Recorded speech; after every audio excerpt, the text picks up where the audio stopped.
Rental prices in the Denver area continue to climb, and for more on the reasons behind that rapid increase and when or if these rental prices will stop climbing is University of Denver Associate Professor of Real Estate Ron Throupe, who joins us now. Professor, thanks for joining us today and lending us some insight about this kind of crazy rental market that just seemingly doesn't seem to want to stop climbing.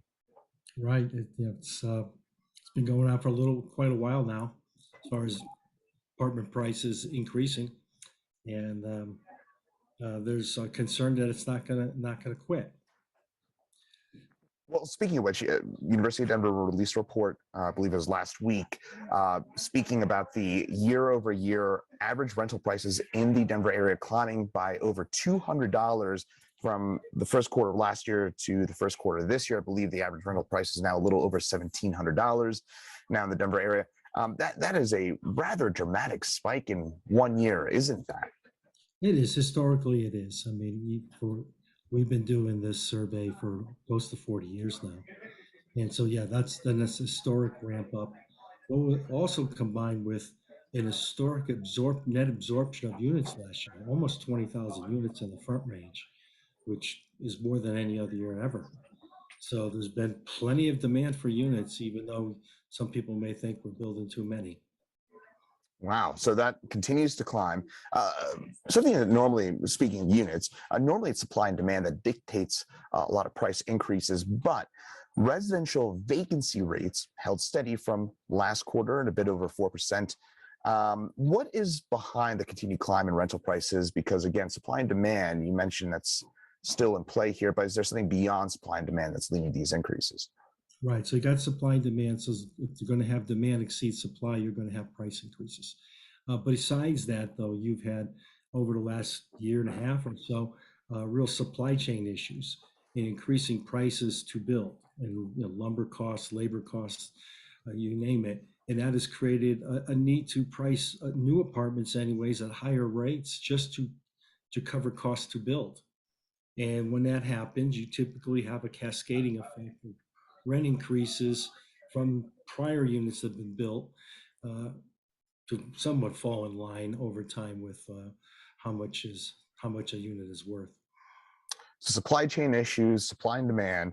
One question I'm going to ask as well is, are higher mortgage rates behind this as well? Because mortgage rates are now climbing to a little over 5%. They were at the start of the year between the high twos, low threes, making it perhaps a bit more difficult to buy. Are higher mortgage rates behind this increase as well? Not yet.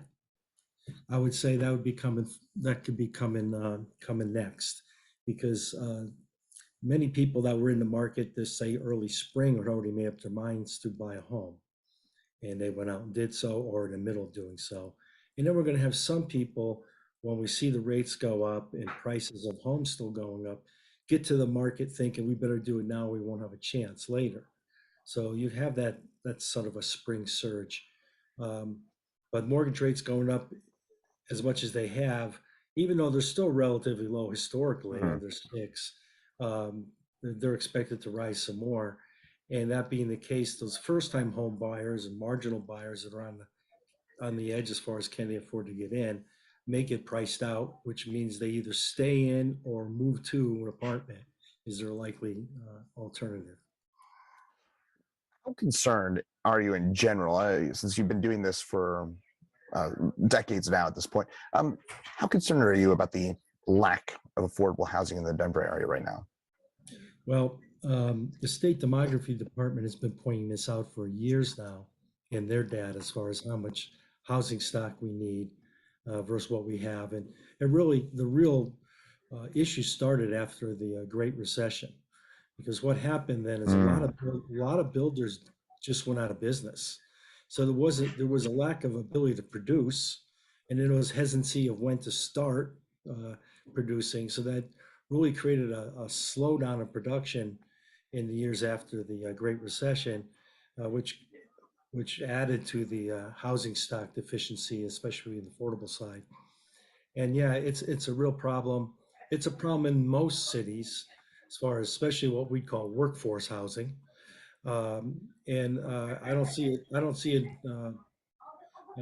lessening at this point. There's going to have to be some more innovation as far as public-private partnerships and programs to fill the equity gap so that workforce housing can be provided at a reasonable cost. Well, I guess that leads to my next question. You kind of alluded to it a little bit there, but are there any signs of these price increases, these rapid price increases? Is there any sign that these are going to slow anytime soon?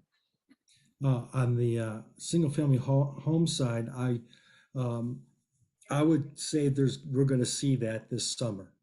Um, I don't see the spring numbers out yet to really discern if it's already happening.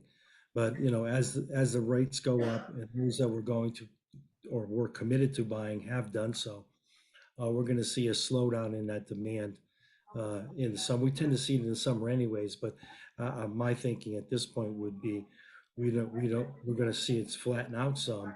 We're not going to have that late summer surge that we many times have. And we're good, it's going to be a wait and see as far as that's concerned. But as labor and materials stay high, don't expect new homes to be priced lower. They can't afford to build them. So there's going to be some stagnation that goes on here. What about for apartments? Is there any sign about for units like that there would be a decrease or a flattening? I expect there to be some flattening in the, let's call midsummer on. Well, this upcoming spring number, probably some increase again. It's typically what happens in seasonal numbers. But you still got to be able to serve the market, so there has to be demand for a unit at whatever price it is. Um, there likely we'll see is on new units that are produced and ready for lease up that there may be a slow lease up because those new units are priced at the upper end of the market as far as rent and justified because it costs that much to get them built. Mm. So, but likely you're going to see a slowdown in the lease up of those new communities. Fascinating insight, I must say. Professor Throupe, any final thoughts on this topic? Well, we have a Fed increase today coming up. Likely it's going to be 50 basis points, and they're not done yet. And every time this continues, it gives more anxiety to people in the market as far as what's next, which creates hesitancy to act, or at least in the long run. Or the short run, they may jump on and close that house.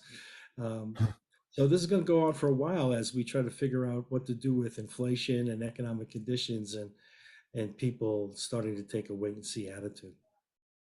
Well, University of Denver Associate Professor of Real Estate Ron Throupe, we really appreciate a few minutes of your time here in lending us a bit more about your expertise in terms of figuring out what's going on in this crazy real estate market that doesn't seem to want to slow down. But again, really appreciate a few minutes of your time here on 9 News Plus. All right, thank you.